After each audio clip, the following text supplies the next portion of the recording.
Hello बच्चों, मैं प्रतिभा शर्मा राजस्थान सरकार और वेदांता की CSR इनिशिएटिव ई कक्षा में आपका स्वागत करती हूं, जिसके टेक्निकल पार्टनर है मिशन ज्ञान।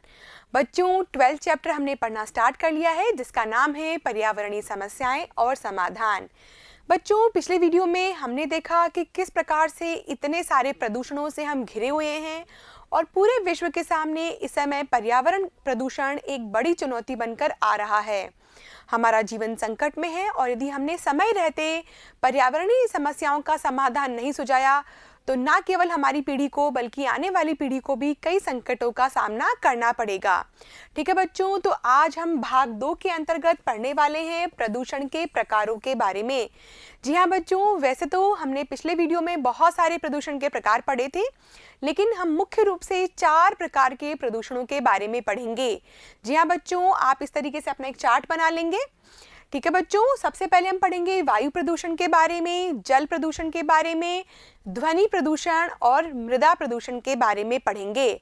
तो बच्चों, आप अपनी नोटबुक में इस प्रकार से एक चार्ट बनाएं और प्रदूषण के चारों प्रकारों के नाम लिखेंगे। ठीक है बच्चों, सबसे पहले हम डिस्कस करेंगे किसके बारे में? वायु प्रदूषण के बारे में। जी हाँ बच्चों, हम जब श्वास लेते हैं तो कौन सी गैस लेते हैं? ऑक्सीजन गैस हम हमारे अंदर लेते हैं और कार्बन डाइऑक्साइड गैस को बाहर निकालते हैं। बच्चों, पूरे वायुमंडल में बहुत सारी गैसें हैं, आप बचपन से ही इन सब बातों का अध्ययन करते आ रहे हैं। एक बार हम वृत्त आरेख के माध्यम से देखते हैं कि पूरे वायुमंडल में 78.08%। ठीक है बच्चों, सबसे ज़्यादा कौन सी गैस है?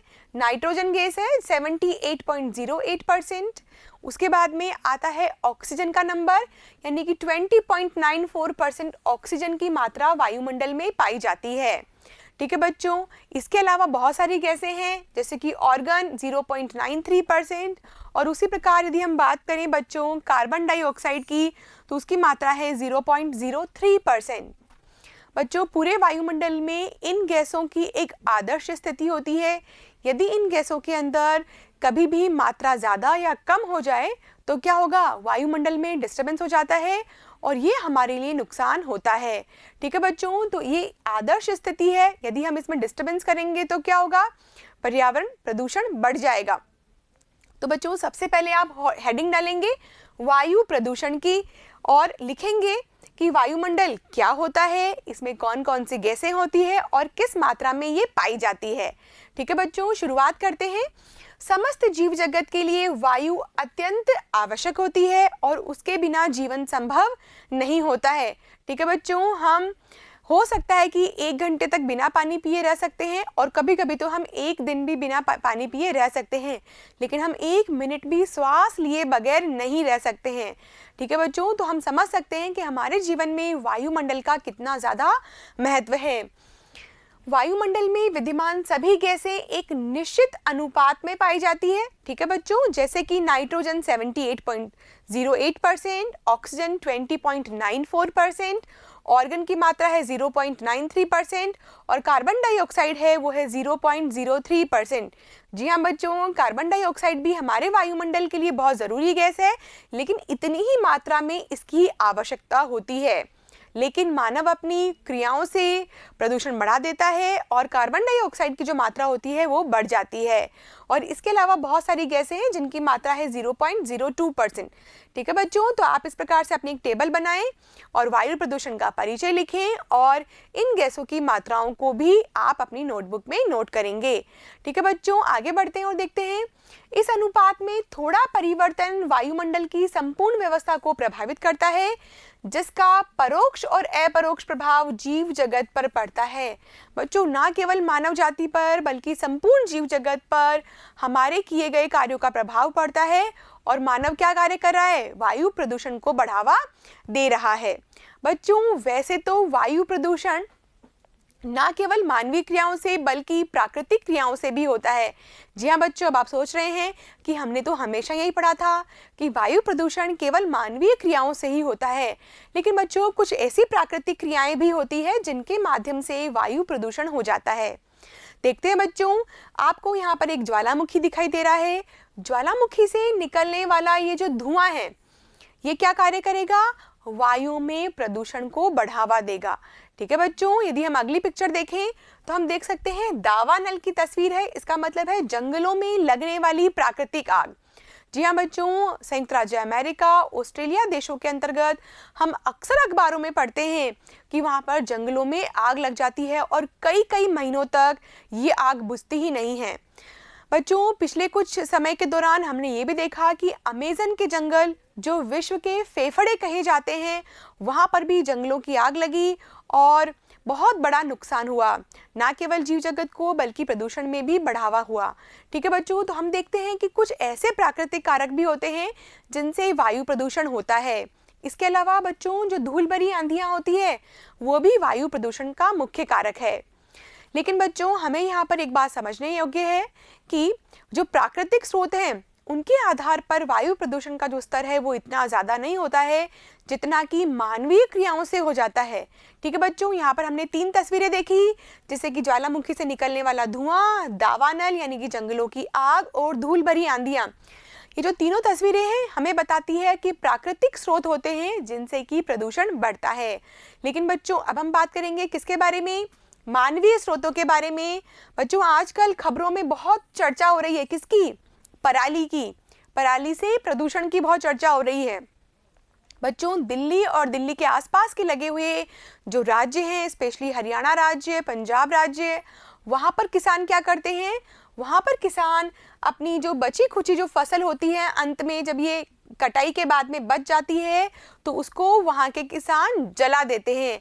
जी हाँ बच्चों, और क्या होता है, आसपास का जो वातावरण होता है, स्पेशली दिल्ली जो पहले से ही बहुत ज़्यादा प्रदूषित है, वहाँ पर प्रदूषण की मात्रा बहुत ज़्यादा बढ़ जाती है। ठीक है बच्चों, आजकल अखबारों में बहुत बड़ा चर्चा का विषय बना हुआ है पराली से प्रदूषण का। इसके समाधान ढूंढे जा रहे हैं। दिल्ली सरकार बार बार ये कह रही है कि हम पराली से क्या बनाएंगे? एक प्रकार का खाद बनाएंगे जो उर्वरक का काम करेंगे। ठीक है बच्चों, तो पराली से प्रदूषण होता है। इसके अलावा बच्चों, हम जानते हैं, आप देख सकते हैं कि किस प्रकार से अखबारों के अंदर इस प्रकार की खबरें छाई रहती है कि दिल्ली का जो स्वास्थ्य है कितना ज़्यादा खराब हो रहा है। दिल्ली के लोगों को बहुत गंभीर समस्याओं का सामना करना पड़ रहा है। आए दिन अखबारों के अंतर्गत हम देख सकते हैं। देखिए बच्चों, किस प्रकार से देख रहे हैं कि दिल्ली में जो हवा का जो स्तर है, हवा की जो क्वालिटी है वो कितनी ज़्यादा खराब हो गई है। ये देखिए बच्चों, एक अखबार की कटिंग है कि अभी से ही सर्वाधिक 10 प्रदूषित क्षेत्रों में शामिल हुआ दिल्ली एनसीआर। एनसीआर मतलब नेशनल कैपिटल रीजन। ठीक है बच्चों, अगली खबर के बारे में हम देखें कि एयर क्वालिटी है वो दिन पर दिन खराब होती जा रही है। हम देख सकते हैं कि ये जो ग्राफ है किस प्रकार से आगे बढ़ रहा है, यानी जो वायु का जो स्तर है वो बहुत गिरता जा रहा है। इसके अलावा बच्चों, एक और खबर है, क्या है? कैपिटल पनिशमेंट, कि किस प्रकार से जो दिल्ली हमारी राजधानी है इस समय एक पनिशमेंट ले रही है। किसका? वायु प्रदूषण का। लोगों का जीवन मुश्किल होता जा रहा है, गंभीर समस्याएं वहां पर उत्पन्न होती जा रही है।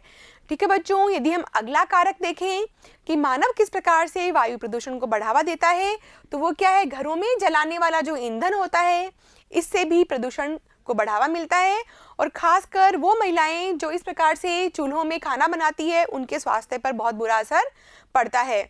बच्चों, परिवहन साधनों से जो निकलने वाला धुआं है, आप देख सकते हैं इस तस्वीर के अंतर्गत कि कितना ज़्यादा प्रदूषण एक बस छोड़ रही है, और ये जो दंपति है किस प्रकार से इस प्रदूषण का शिकार हो रहा है डायरेक्टली। ठीक है बच्चों, और आप देख सकते हैं कि पूरा का पूरा जो माहौल है वो कितना ज़्यादा प्रदूषित नज़र आ रहा है। इसके अलावा बच्चों, धूम्रपान से निकलने वाला धुआं भी वायु प्रदूषण को बढ़ावा देता है।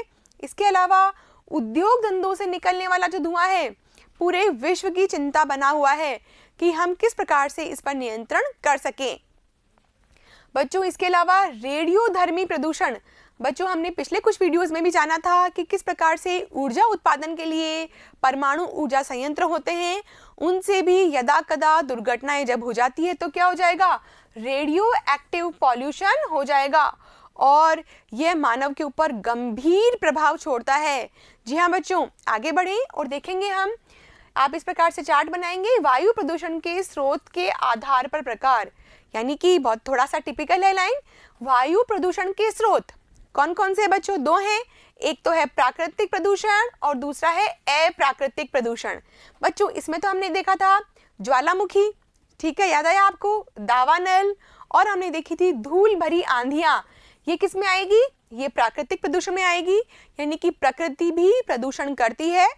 और वो एक्टिविटीज 3 हमने जान ली है बच्चों। उसी प्रकार हमने देखा कि जो अप्राकृतिक प्रदूषण है, यानी कि वाहनों से निकलने वाला धुआं, पराली से निकलने वाला धुआं, घरों के चूल्हों से निकलने वाला धुआं, धूम्रपान, रेडियोधर्मी प्रदूषण, उद्योग धंधों से निकलने वाला जो धुआं है वो किस श्रेणी में आएंगे? अप्राकृतिक प्रदूषण की श्रेणी में आएंगे। ठीक है बच्चों, तो रेडी कर लेंगे अपनी नोटबुक और लिखना शुरू करेंगे कि वायु प्रदूषण को स्रोतों के आधार पर हम 2 भागों में बांट सकते हैं। पहला है प्राकृतिक प्रदूषण और दूसरा है अप्राकृतिक कारण। ठीक है बच्चों, लिखेंगे हम। प्राकृतिक प्रदूषण के बारे में लिख रहे हैं हम सबसे पहले। यह प्रकृति की देन है, जिसमें ज्वालामुखी उद्गार से निकलने पदार्थ, धूल भरी आंधियां, तूफान, दावानल और पहाड़ों का झड़ना आदि प्राकृतिक क्रियाओं से प्रदूषण होता है। ठीक है बच्चों, अगला कारक है अप्राकृतिक। वायु को प्रदूषित करने में सबसे बड़ा योगदान स्वयं मानव का ही है। जी हाँ बच्चों, मानव ही क्या करता है? सर्वाधिक प्रदूषण का कार्य करता है। घरों में जलाने वाला ईंधन, उद्योग, परिवहन साधन, धूम्रपान, रसायनों का उपयोग और रेडियोधर्मिता जैसे उपयोगों से सर्वाधिक प्रदूषण हो रहा है। जी हाँ बच्चों, तो मैं उम्मीद करती हूँ कि आपको अभी तक का भाग अच्छे से समझ में आ गया होगा। बच्चों, अब हम पढ़ेंगे कि किस प्रकार से वायु प्रदूषण से हमारे ऊपर प्रभाव पड़ रहे हैं। जी हाँ बच्चों, अब तक तो हमने क्या जाना कि वायु प्रदूषण किन किन कारणों से होता है। अब हम ये देखेंगे कि वायु प्रदूषण से क्या क्या प्रभाव होते हैं। जी हाँ बच्चों, ये तस्वीर बताती है जलवायु परिवर्तन के बारे में कि किस प्रकार से वायु प्रदूषण से पूरा विश्व इस समय जलवायु परिवर्तन की समस्याओं से जूझ रहा है। ऐसे क्षेत्र जहाँ पर कभी भी बर्फ नहीं गिरती थी, उन क्षेत्रों में, यानी कि जो मरुस्थल होते हैं वहाँ पर भी बर्फ गिरती है। ऐसे क्षेत्र जहाँ पर बारिश नहीं होती थी, वहाँ अति वर्षा के क्षेत्र होते हैं। और जिन क्षेत्रों में बहुत ज़्यादा बारिश होती थी वहाँ पर वर्षा कम होती है। तो बच्चों, हम इस प्रकार से देखते हैं कि किस प्रकार से एक उथल पुथल मच गई है। किसकी वजह से? वायु प्रदूषण की वजह से पूरी दुनिया में जलवायु परिवर्तन एक बहुत बड़ी समस्या बनकर सामने आ रही है। ठीक है बच्चों, उसी प्रकार हम देख सकते हैं कि जो पृथ्वी को पराबैंगनी किरणों से बचाने वाली परत है, उसे हम क्या कहते हैं बच्चों? ओजोन परत कहते हैं। ठीक है बच्चों, हम देखते हैं यहाँ पर एक प्रतीकात्मक चित्र हमने बता रखा है कि किस प्रकार से पृथ्वी के ऊपर एक छाती की तरह काम करती है। कौन सी परत? ओजोन परत। सूर्य से आने वाली जो हानिकारक पराबैंगनी किरणें होती है उनसे हमारी रक्षा करती है। लेकिन वायु प्रदूषण की वजह से ओजोन परत में क्या होते जा रहे हैं? छिद्र होते जा रहे हैं, जिससे ये किरणें सीधे धरातल पर आएगी। ठीक है बच्चों, देखते हैं हम महानगरों में कोहरा। बच्चों, यहाँ पर दिल्ली का इंडिया गेट हमने बताया हुआ है। जब प्रदूषण नहीं होता है तो आप इंडिया गेट की तस्वीर देख सकते हैं। और प्रदूषित दिल्ली में ये खासकर सर्दियों की तस्वीर है बच्चों, कि किस प्रकार से आप देखें कि दिल्ली में ये जो इंडिया गेट है वो आपको दिखाई भी नहीं दे रहा है, कितना धुंधला दिखाई दे रहा है। और इसकी वजह क्या है बच्चों? कोहरा। वैसे तो कोहरा प्राकृतिक होता है, लेकिन यदि इसमें धुआं मिश्रित हो जाए तो ये बहुत बुरी स्थिति को पैदा कर देता है। ठीक है बच्चों, तो लिखेंगे हम इसके बारे में। वायु प्रदूषण के दुष्प्रभाव। सबसे पहला, मानव स्वास्थ्य पर प्रतिकूल प्रभाव पड़ता है, वनस्पति पर प्रतिकूल प्रभाव डालता है, जीव जंतु एवं कीटों के अस्तित्व का खतरा बनने लगा है। इसी प्रकार बच्चों हम देखें, जलवायु एवं वायुमंडलीय दशाओं पर प्रतिकूल प्रभाव डालता है।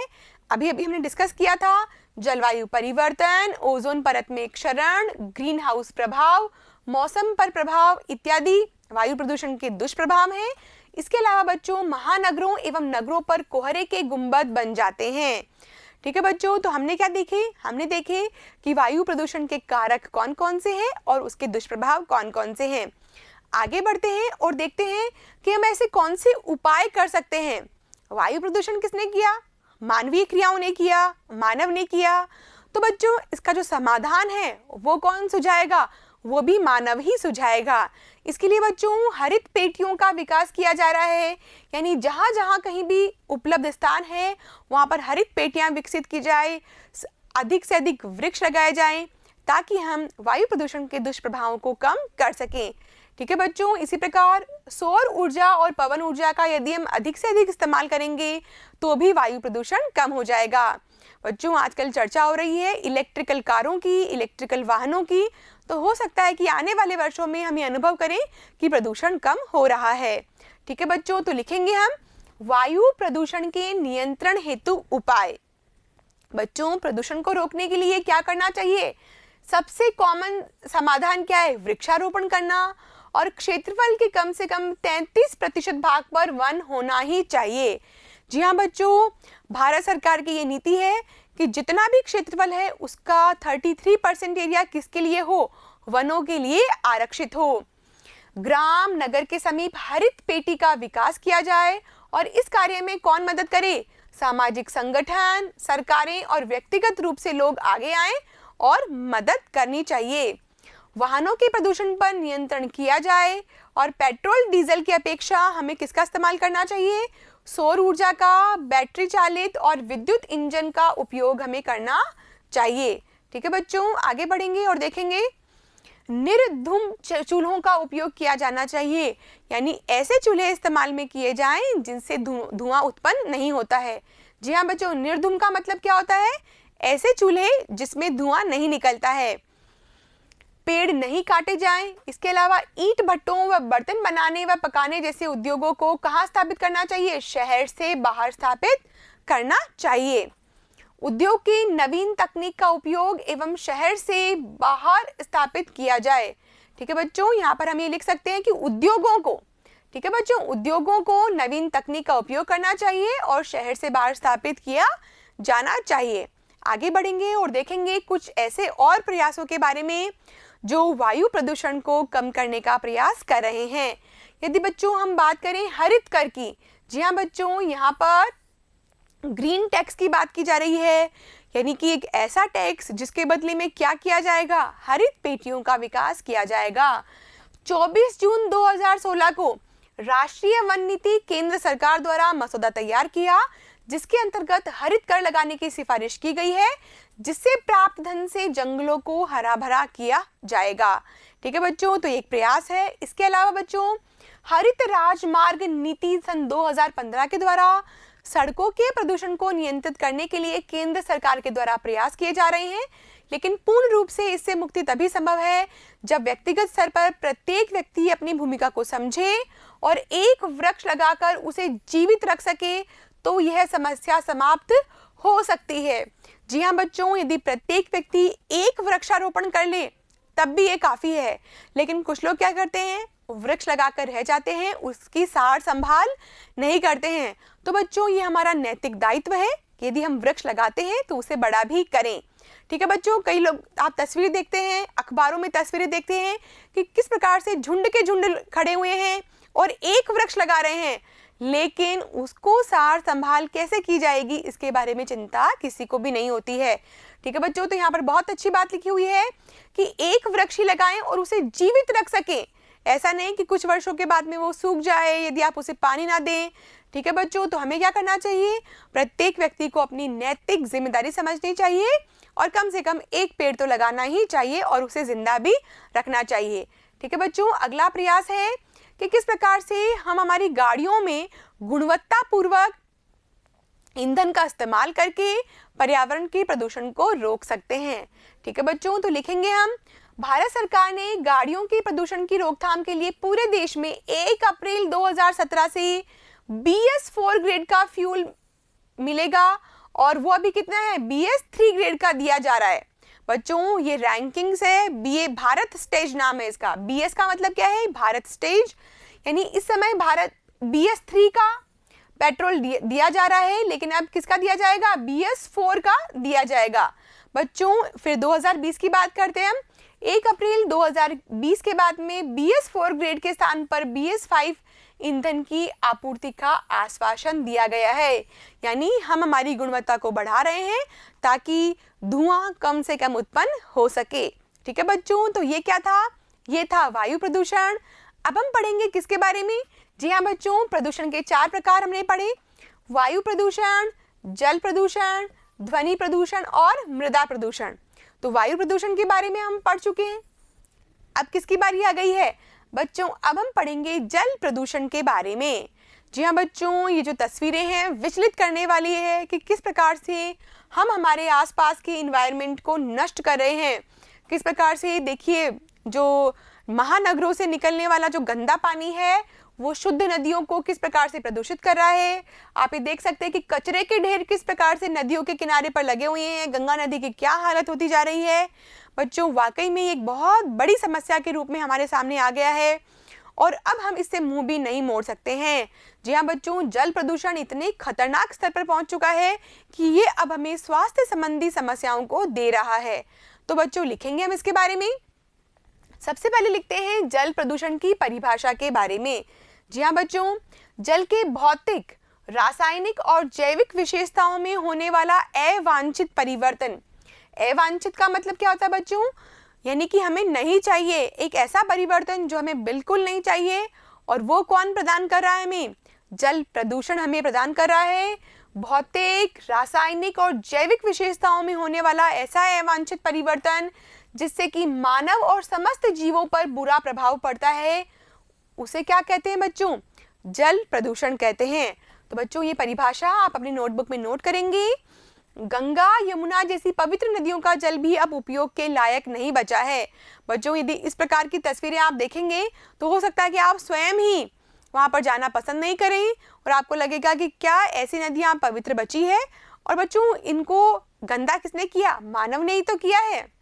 यूएनओ की एक रिपोर्ट के अनुसार, यूएनओ एक अंतर्राष्ट्रीय संस्था है, यूनाइटेड नेशंस ऑर्गेनाइजेशन, उसकी रिपोर्ट के अनुसार शुद्ध पानी के अभाव में डायरिया के कारण विश्व में 2300 लोग प्रतिदिन मर रहे हैं। पिछले 30 से 40 वर्षों में समुद्री जल के प्रदूषण के कारण 40% समुद्री जीव कम हो गए हैं। बच्चों ये आंकड़े चौंकाने वाले हैं हमारे सामने। हमें सचेत हो जाना चाहिए कि इसी प्रकार से यदि हम जल प्रदूषण करते रहेंगे तो आने वाले वर्षों में हमारी क्या हालत होने वाली है। आगे बढ़े बच्चों और देखेंगे जल प्रदूषण से बचाव के उपाय। जी हाँ बच्चों, एक बार फिर से वही बात है, यदि जल प्रदूषण हमने किया है तो समाधान भी हमें ही प्रस्तुत करना होगा। आखिरकार इस पृथ्वी पर मानव ही सबसे बुद्धिमान प्राणी है और उसे इन प्रयासों में आगे आना पड़ेगा। ठीक है बच्चों, तो देखेंगे हम सभी नगरों में जलमल के निस्तारण हेतु सीवर शोधन संयंत्रों की स्थापना की जाए और रासायनिक कृषि के स्थान पर जैविक खाद की खेती को प्रोत्साहित किया जाए। जैविक खाद मतलब हरी खाद, ऐसी खाद जिसमें रसायन नहीं होते हैं, ऐसी खाद का प्रयोग करना चाहिए। इससे मृदा प्रदूषण भी नहीं होगा, जल प्रदूषण भी नहीं होगा और हमारे स्वास्थ्य पर भी गंभीर असर नहीं होंगे। जी हाँ बच्चों, जैविक खाद इस समय पूरे विश्व में एक ऐसा परिवर्तन है जो सभी लोगों को चाहिए। औद्योगिक अपशिष्ट युक्त जल को उपचारित कर वहीं पुनः उपयोग में ले लिया जाए। जी हाँ बच्चों, उद्योगों के द्वारा निकलने वाला जो गंदा पानी है उसे वहीं पर ही ट्रीट कर लेना चाहिए। ठीक है बच्चों, ट्रीटमेंट का मतलब है यानी कि वहीं पर उपचारित कर लिया जाए और वहीं पर उसे पुनः उपयोग में ले लिया जाए। ठीक है बच्चों, मृत पशु और शवों को नदी में विसर्जन पर पूर्ण रोक हो और विद्युत शव गृहों की स्थापना की जाए। जी हाँ बच्चों, कई बार ये देखा जाता है कि नदियों में मृत पशुओं को बहा दिया जाता है, शवों को भी बहा दिया जाता है, लेकिन ऐसा नहीं करना चाहिए, बल्कि इलेक्ट्रिकल जो शव गृह होते हैं उनका इस्तेमाल किया जाना चाहिए ताकि जल प्रदूषण ना हो। आगे बढ़े और देखेंगे हम नमामि गंगे प्रोजेक्ट के बारे में। जी हाँ बच्चों, ये एक ऐसा प्रोजेक्ट है भारत सरकार का जो गंगा नदी को स्वच्छ बनाने के लिए किया गया। जी हाँ बच्चों, इसका नाम है नमामि गंगे प्रोजेक्ट। 7 जुलाई 2016 को इसका लॉन्चिंग हुआ और ऐसे 300 केंद्र बनाए गए हैं जिससे कि गंगा नदी को क्या किया जाए? शुद्ध किया जा सके। तो बच्चों लिखेंगे इसके बारे में। 300 नमामि गंगे प्रोजेक्ट लॉन्च। भारत सरकार ने नमामि गंगे प्रोजेक्ट को सफल बनाने के लिए 7 जुलाई 2016 को देश भर में एक साथ 300 प्रोजेक्ट शुरू किए गए हैं जो गंगा नदी के किनारे शुरू हो रहे हैं, जिसके अंतर्गत घाटों का आधुनिकीकरण करने के साथ साथ किनारों पर वृक्षारोपण भी किया जाएगा। ठीक है बच्चों, तो इस प्रकार के जो प्रोजेक्ट हैं उनका हमें और भी ज्यादा प्रोत्साहन करना चाहिए। ठीक है बच्चों, अब हम पढ़ेंगे कौन सा प्रदूषण। बिल्कुल सही, आप समझ गए हैं। हम 4 प्रकार के प्रदूषण के बारे में जान रहे हैं। पहला था वायु प्रदूषण, दूसरा जल प्रदूषण, ये दोनों हम पढ़ चुके हैं। वायु प्रदूषण भी पढ़ चुके हैं, जल प्रदूषण भी पढ़ चुके हैं और अब हम पढ़ेंगे ध्वनि प्रदूषण के बारे में। जी हाँ बच्चों, ध्वनि प्रदूषण एक ऐसा प्रदूषण जो मानव के मानसिक स्वास्थ्य पर गंभीर प्रभाव डालता है। मानव चिड़चिड़ा हो जाता है और हो सकता है कि उसकी सोचने समझने की शक्ति पर भी प्रभाव पड़े। जी हाँ बच्चों, ये जो तस्वीर है हमें बताती है कि किस प्रकार से हमने अपने चारों तरफ शोर का एक गढ़ बना लिया है। हर तरफ से शोर आ रहा है और मानव उससे किस तरीके से प्रभावित हो रहा है। ठीक है बच्चों, तो लिखेंगे हम इसके बारे में। ध्वनि प्रदूषण, जब ध्वनि की तीव्रता एवं आवृत्ति कर्णप्रिय स्तर से अधिक हो जाती है। कर्णप्रिय मतलब यानी कि एक ऐसी ध्वनि जो हमारे कानों को अच्छी लगती है, यदि वो स्तर पार हो जाए तो वो क्या कहलाएगा, हम उसे क्या कहेंगे, शोर कहते हैं। ठीक है बच्चों, इसके लिए हमने एक मापदंड डिसाइड किया हुआ है, अभी पढ़ते हैं इसे। ध्वनि तीव्रता मापन की सामान्य इकाई क्या होती है बच्चों, डेसिबल होती है। आपने कक्षा 10 में भी पढ़ा होगा डेसिबल किसे कहते हैं। और यदि 80 से 120 डेसिबल से अधिक की सभी ध्वनियां किसमें आती है, ध्वनि प्रदूषण के अंतर्गत आती है। जी हाँ बच्चों, 80 से 120 जो डेसिबल है, यदि उससे अधिक की ध्वनि का जो स्तर है वो किसमें आता है, ध्वनि प्रदूषण के अंतर्गत आता है। आगे बढ़े और देखेंगे हम ध्वनि प्रदूषण के कारणों के बारे में। जी हाँ बच्चों, परिवहन के साधनों से, स्पीकर से, उद्योग धंधों से जो निकलने वाले जो हॉर्न होते हैं, इसके अलावा बच्चों वायुयान एवं जेट विमानों से निकलने वाले जो शोर हैं वो सब किस में आते हैं, ध्वनि प्रदूषण के अंतर्गत आते हैं। आगे बढ़ेंगे और देखेंगे ध्वनि प्रदूषण से हानियां। जी हाँ बच्चों, मानव के मस्तिष्क पर प्रतिकूल प्रभाव पड़ता है, जिससे मनुष्य में चिड़चिड़ापन, बहरापन और अत्यधिक उच्च ध्वनि से व्यक्ति के स्थायी रूप से श्रवण शक्ति समाप्त हो जाती है। यानी व्यक्ति बहरा भी हो सकता है, जिससे व्यक्ति पागल की तरह व्यवहार करने लगता है। इसको करने करेंगे बच्चों। ठीक है बच्चों, आगे लिखेंगे हम। प्रदूषण के प्रकार पढ़ रहे हैं बच्चों, हम 4 प्रकार पढ़ रहे हैं, वायु प्रदूषण, जल प्रदूषण, ध्वनि प्रदूषण और मृदा प्रदूषण। हम वायु प्रदूषण का अध्ययन कर चुके हैं, जल प्रदूषण का अध्ययन कर चुके हैं, ध्वनि प्रदूषण का भी अध्ययन कर चुके हैं और अब किसकी बारी आ गई है, अब बारी आ गई है मृदा प्रदूषण के बारे में पढ़ने की। जी हाँ बच्चों, तो मृदा प्रदूषण अब आपके लिए एकदम नया नहीं है, 3 प्रदूषण आप पढ़ चुके हैं। अब आप समझ सकते हैं कि किस प्रकार से हम मृदा को प्रदूषित कर रहे हैं। जी हाँ बच्चों, रसायन जो हानिकारक केमिकल्स हैं, यदि हम उसे धरातल पर यूं ही छोड़ दें और यदि हम कचरे के ढेर इस प्रकार से लगा देंगे तो क्या होगा, ना केवल वायु प्रदूषण होगा बल्कि भूमि प्रदूषण भी होगा इनके माध्यम से। ठीक है बच्चों, तो लिखेंगे हम इसके बारे में। भूमि प्रदूषण, प्राकृतिक एवं मानवीय क्रियाओं से मिट्टी की गुणवत्ता में ह्रास को क्या कहा जाता है, भूमि या फिर मृदा प्रदूषण कहा जाता है। मृदा प्रदूषण से भूमि की उर्वरता में कमी आती है और समस्त भूमंडल पर वासित जीवों पर इसका बुरा प्रभाव पड़ता है। जी हाँ बच्चों, मृदा प्रदूषण जो भूमि के अंदर का जो जल होता है, भूमिगत जल, उस पर भी कुप्रभाव डालता है। ठीक है बच्चों, लिखेंगे हम भूमि प्रदूषण के प्रमुख कारक।